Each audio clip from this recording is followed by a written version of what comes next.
Martin Gardner duduk di beranda rumahnya yang sunyi, memeluk erat sebuah album foto yang sering ia pandangi bertahun-tahun setelah hari tragis itu. Album itu telah menjadi simbol dari kehilangan yang dialaminya. Tatapan Martin kemudian tertuju pada foto anak-anaknya yang masih kecil dan polos. Talon Gardner yang berusia 4 tahun, Sia Gardner 3 tahun, Shafi Gardner 2 tahun, dan Yassi Gardner yang masih bayi berusia 6 bulan. Foto-foto itu adalah satu-satunya yang tersisa dari hari-hari bahagianya. Saat menatap wajah anak-anak itu, ia hampir bisa mendengar suara tawa mereka yang dahulu mengisi rumahnya dengan keceriaan dan kehangatan. Dulu, anak pertama Martin, Talon, adalah cahaya hidup ayahnya. Martin sering berkhayal menghabiskan waktu bersama putranya, mengajarinya banyak hal, bahkan suatu hari nanti menikmati bir bersamanya ketika Talon dewasa dan Martin telah beruban. Dulu, Sia kecil yang baru berusia 3 tahun selalu berlari menyambut ayahnya pulang kerja, sambil membawa boneka kain kesayangannya. Ia selalu meminta Martin mencium dirinya dan bonekanya sebelum tidur. Ritual manis ini selalu membuat Martin tersenyum, dan ia melakukannya dengan penuh kesungguhan dan kasih sayang. Shafi, si gadis kecil berusia 2 tahun adalah anak yang pendiam dan cerdas. Ia senang membolak-balik buku dan menonton film tentang hewan. Martin sering memangkunya dan membacakan cerita favorit untuknya. Ia melihat potensi besar dalam diri Shafi, calon wanita cerdas dan serius yang suatu hari nanti akan meraih kesuksesan. Yassi, si bungsu, masih bayi mungil berusia 6 bulan dengan bola mata berwarna hitam pekat. Saat Martin menatap matanya, ia seolah melihat dunia yang luas di dalamnya. Mata itu sangat mirip dengan ibunya, Shanintia Gardner. Martin mengingat betapa bahagianya ia ketika Shanintia memberinya dunia yang begitu indah, penuh cinta, kenyamanan, dan tawa anak-anak. Namun dunia itu hancur di suatu hari yang kelam. Shanintia Gardner lahir di akhir tahun 1980-an di Memphis, negara bagian Tennessee, Amerika Serikat. Tidak banyak yang diketahui tentang masa kecilnya, kecuali bahwa ia adalah putri dari Eleanor Snodgrass yang pernah tinggal di kabin-kabin kecil yang nyaman di Madison, Alabama. Masa kecil Shanintia berjalan seperti gadis-gadis pada umumnya. Saat itu ia adalah gadis muda berambut coklat keriting, bertubuh ramping dan cantik. Ia dikelilingi oleh teman-teman setia dan dikenal memiliki bakat yang bersinar. Shanintia memiliki jiwa kreatif sejati dengan bakat unik menciptakan lagu. Musik adalah passionnya, dan bernyanyi adalah cara ia mengekspresikan diri. Kemampuan vokalnya menarik perhatian warga sekitar dan ia pun menjadi selebriti lokal. Namun menyanyi hanyalah salah satu dari sekian banyak hobinya. Shanintia juga terpesona oleh dunia mode dan fotografi. Ia tampil mempesona di depan kamera dan bisa mengubah momen sehari-hari menjadi karya seni. Saat usianya 14 tahun, Shanintia bertemu dengan Detrail Clayton. Pertemuan mereka dimulai lewat teman-teman dan mereka langsung akrab. Seiring waktu hingga mereka lulus SMA, hubungan itu semakin serius dan mereka pun menjadi pasangan. Shanintia dan Detrail tidak pernah menikah secara resmi, tetapi mereka tinggal bersama. Pada tahun 2008, mereka dikaruniai seorang anak laki-laki yang diberi nama Dylan. Shanintia menjadi ibu yang penuh kasih, bukan hanya bagi Dylan, tetapi juga untuk anak-anak Detrail dari hubungan sebelumnya.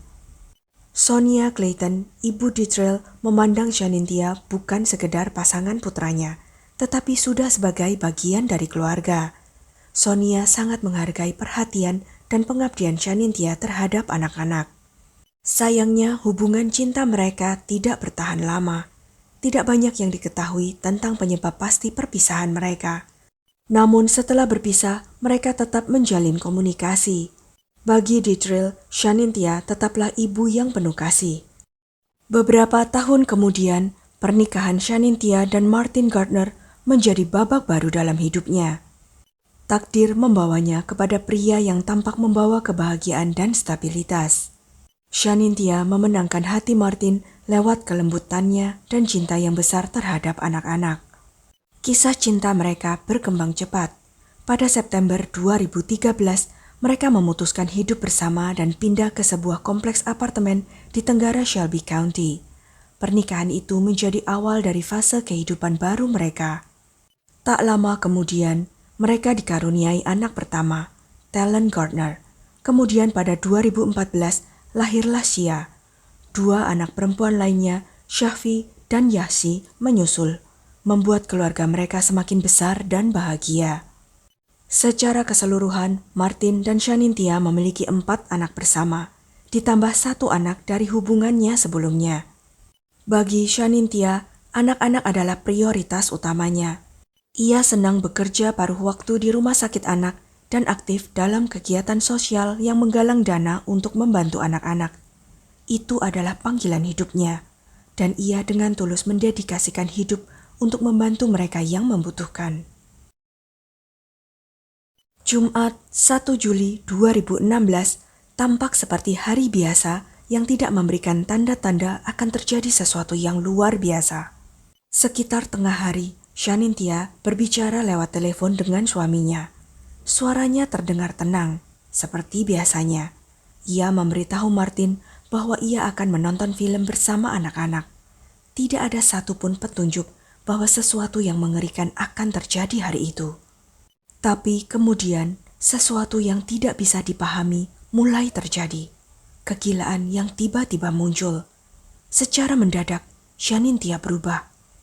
Ia mengambil pisau dapur dan berjalan ke ruang tamu. Di sana, ia menyerang putrinya, Shia dan Yahsi yang baru berusia 6 bulan. Kedua anak tidak berdaya itu tidak bisa melawan, dan nyawa mereka direnggut dengan sekejap oleh tangan orang yang paling mereka cintai dan percayai, ibunya sendiri.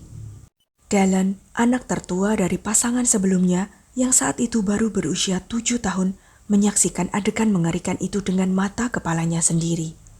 Tragedi mengerikan itu terlalu berat untuk dimengerti oleh anak seusianya. Ia hanya bisa berpikir satu hal. Ia harus melakukan sesuatu untuk menyelamatkan adik-adiknya yang lain. Dalam kepanikan dan ketakutan, Talon lari keluar rumah. Tapi Shanintia tidak berhenti. Ia mengejar Talon keluar rumah sambil membawa pisau, seolah berniat melanjutkan rencana mengerikannya. Ia berlari mengejar putranya. Namun Talon yang ketakutan menjerit sekeras mungkin hingga menarik perhatian tetangga. Beberapa tetangga mendengar jeritan itu dan segera keluar untuk melihat apa yang terjadi. Dan mereka pun menjadi saksi mimpi buruk yang tidak akan terlupakan. Begitu Shanintia sadar bahwa Talon sedang diawasi orang lain, ia berhenti mengejar. Tapi teror belum berakhir. Shanintia kembali masuk ke dalam rumah, tempat Shaffi dan Talon sedang menunggu. Dalam keadaan kalut, ia naik ke kamar tempat kedua anak itu berada. Itu adalah detik-detik terakhir kehidupan polos mereka. Sementara itu, para tetangga yang melihat kejadian itu langsung menghubungi layanan darurat, meminta bantuan secepat mungkin untuk menyelamatkan Talon dan adik-adiknya. Namun tidak satupun dari mereka menyangka betapa tragis akhirnya yang menanti di jalan yang biasanya tenang ini. Petugas sheriff segera tiba di lokasi dan dihadapkan pada pemandangan yang mengerikan. Di dalam rumah di 7449 Southern Hill Drive, mereka menemukan Shanintia dalam keadaan berlumuran darah bersama keempat anaknya yang tergeletak tidak bernyawa, 2 di ruang tamu dan 2 di kamar tidur atas.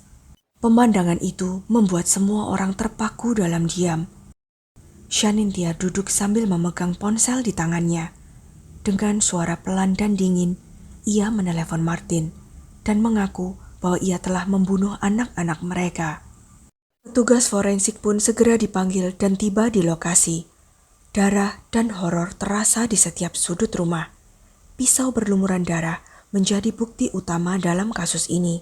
Pemeriksaan besar-besaran membuat kawasan apartemen itu, termasuk area golf dan klub, ditutup sementara. Shanintia lalu ditangkap dan ditahan tanpa jaminan. Sidang awalnya langsung dijadwalkan pada 5 Juli. Betapapun mengerikannya tindakan Shanintia, ia tetaplah seorang ibu dan pasangan yang dikenal penuh cinta, perhatian, dan keceriaan. Setidaknya menurut Michelle, rekan kerjanya. Michelle membela Shanintya secara terbuka di media sosial, menyebut tuduhan terhadapnya tidak adil. Ia juga menyinggung soal pentingnya memperhatikan aspek depresi pasca persalinan. Kasus seperti ini memicu perdebatan luas. Dr. Joel Risman, seorang psikiater dari University of Tennessee Medical Center, menyatakan bahwa kasus ibu yang membunuh anaknya sendiri sangat jarang terjadi dan biasanya berkaitan dengan gangguan mental serius. Ia juga menyoroti kurangnya dana dan dukungan untuk kesehatan mental di negara bagian tersebut. Dr. Diane Barnes, spesialis psikologi dan kesehatan pasca persalinan, menjelaskan perbedaan antara depresi pasca persalinan dan psikosis pasca persalinan. Dua kondisi yang benar-benar berbeda dengan gejala yang juga berbeda. Meski kondisi Shanintya masih memerlukan investigasi lebih lanjut, Dr. Barnes meragukan bahwa depresi pasca persalinan bisa menyebabkan tindakan sekejam itu. Ia lebih condong pada kemungkinan psikosis. Penyelidikan kasus Shanintya Gardner berjalan penuh tantangan. Pada 5 Juli 2016, Shanintya mengikuti sidang pengadilan secara virtual. Saat ditanya oleh Hakim James Lambert, ia sama sekali tidak berbicara sepatah kata pun. Setelah persidangan, Shanintya dikirim ke lembaga kesehatan jiwa untuk evaluasi. Kerabat terdekat Shanintya juga datang ke pengadilan, namun menolak memberikan komentar kepada wartawan. Pada Januari 2017, dakwaan resmi dilayangkan terhadap Shanintya, terdiri dari 4 tuduhan: penganiayaan berat terhadap anak, pembunuhan berat dengan senjata mematikan, penganiayaan berat tambahan, dan penelantaran anak. Penyelidikan terhadap kasus yang menyeramkan dan penuh misteri ini terus berjalan.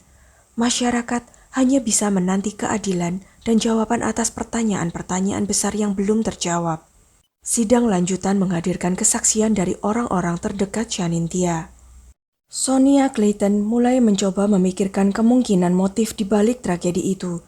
Ia menduga bahwa mungkin pasangan muda itu sedang dalam proses bercerai. Karena takut harus membesarkan 5 anak seorang diri, mungkin Shanintya sampai pada keputusan mengerikan untuk mengakhiri segalanya. Namun meskipun memikirkan kemungkinan itu, Sonia tetap merasa sulit untuk mempercayainya. Menurutnya, Shanintya yang dulu ia kenal bukanlah orang yang sanggup melakukan perbuatan sekejam itu. Detrell, ayah kandung dari Dylan, juga menolak mempercayai bahwa Shanintya bersalah. Namun terakhir kali ia bertemu dengan putranya adalah pada November 2014. Ia memperhatikan bahwa seiring waktu, Shanintya makin menunjukkan perilaku yang ekstrim dalam keputusan-keputusannya. Setiap upayanya untuk menghubungi sang anak selalu gagal, dan ia tidak diizinkan untuk terlibat dalam hidup Dylan lagi. Sebenarnya, teman-teman dan keluarga Shanintya sudah lama memperhatikan bahwa sesuatu yang tidak biasa telah terjadi padanya. Perempuan muda itu mulai mengalami kegelisahan yang tidak bisa dijelaskan, yang perlahan berkembang menjadi kecemasan mendalam, paranoia, bahkan serangan panik yang parah. Perilakunya menjadi tidak menentu dan sulit diprediksi. Banyak orang mulai menduga bahwa ini mungkin ada kaitannya dengan depresi pasca persalinan. Hal ini sangat mengejutkan mereka yang mengenalnya, karena Shanintya selama ini dikenal sebagai perempuan kuat dan bisa diandalkan. Ia selalu terlihat sebagai sosok yang mengendalikan keadaan, tetapi kini ia tampak kehilangan pegangan. Perubahan perilakunya yang tiba-tiba membuat banyak orang bertanya-tanya, mengapa tragedi ini bisa terjadi? Tanda-tanda awal dari perubahan perilaku itu mulai muncul pada Maret 2015. Namun tak satu pun dari teman atau keluarganya memahami apa yang sedang terjadi.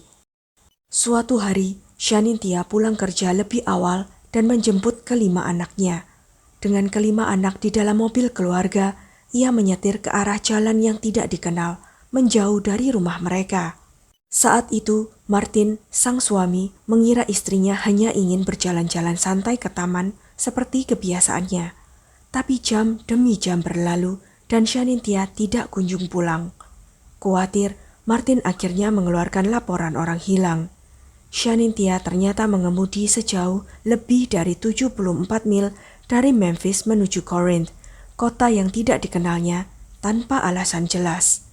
Ia kemudian ditemukan di ruang gawat darurat Rumah Sakit St. Francis, namun polisi tidak pernah mengungkapkan secara rinci bagaimana atau mengapa ia bisa sampai di sana. Luka-luka dangkal ditemukan di leher dan pergelangan tangannya.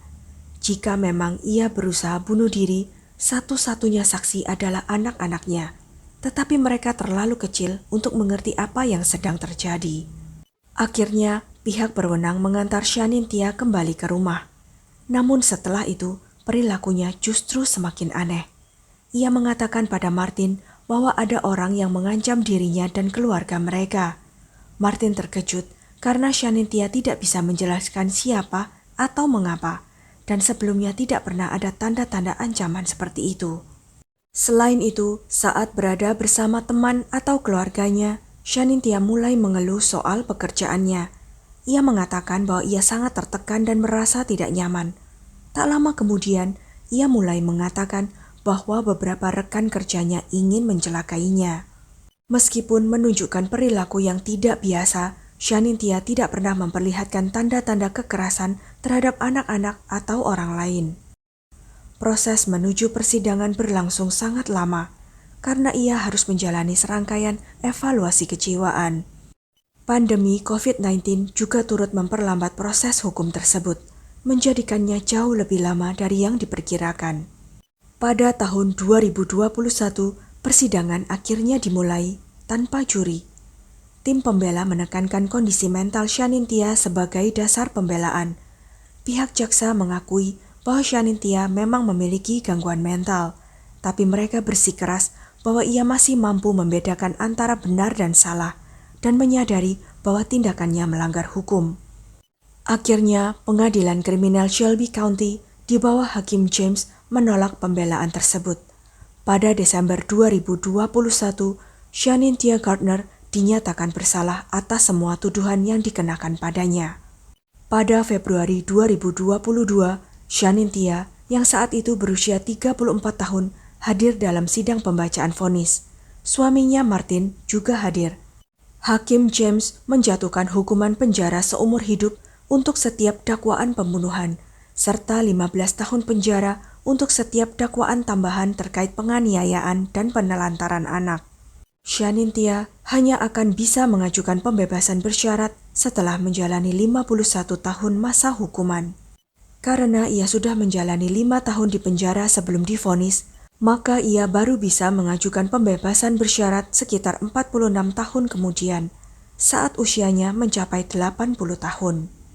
Setelah sidang, jaksa menyatakan bahwa ia setuju dengan keputusan tersebut, karena sesuai dengan harapan untuk menegakkan keadilan bagi Martin dan anak-anaknya. Martin sendiri mengungkapkan sedikit rasa lega karena Shanintia tidak akan bisa membahayakan anak-anak lain lagi. Rekan-rekan kerja Martin membuat akun sosial media untuk menggalang dana guna membantu biaya pemakaman keempat anaknya. Dalam upacara pemakaman tersebut, Martin menyampaikan beberapa kata tentang anak-anak dan keluarganya. Ia menunjukkan keberanian dan kebesaran hati yang luar biasa dalam pidatonya. Di akhir pidato, Martin berkata bahwa rumahnya dahulu adalah tempat yang penuh kebahagiaan ketika anak-anak dan Shanintia masih ada, dan itulah cara ia selalu mengenangnya selamanya. Sekian kisah kali ini. Jangan lupa untuk klik like, share, subscribe, dan komen ya pendapat kalian.